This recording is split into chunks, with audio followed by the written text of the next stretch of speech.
Step, ti imaš konja.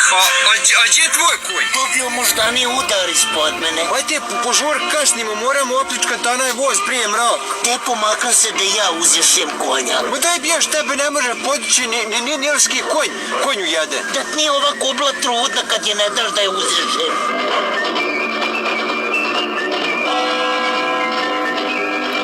Duša moja, kad te ja nisam mogao jahati, nećete ni ova žirafa jahati. Sad ćete ja pojesti. Ljubavi moja, roćeš mi malo ponije. Gdje je moja kobila?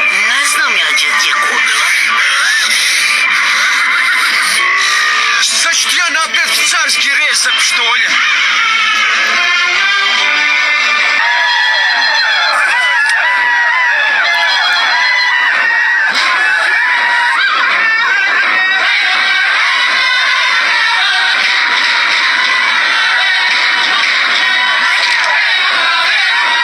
Gdje sam valio, jebem ti pleme indijansko.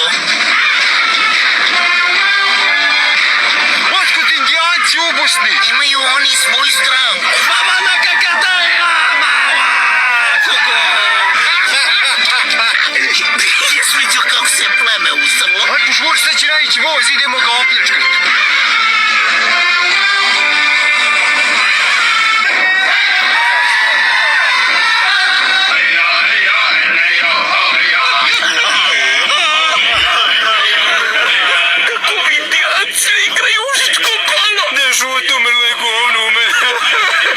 Neće divljaci ovi žive pojesti. Ja, bosanski indijanac, ja, konj koji pase, ti biti dobar gulaš.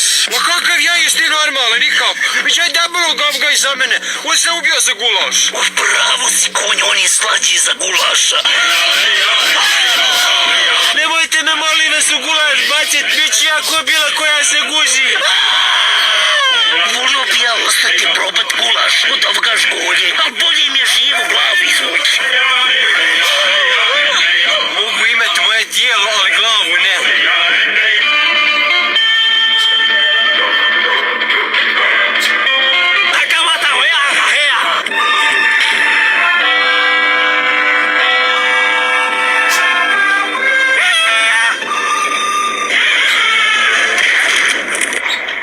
Koja sam ja budala. Bosna je jedina zemlja što ima prugu, a nema vozova. I da je naišao voz, sigurno marke ne bi imao.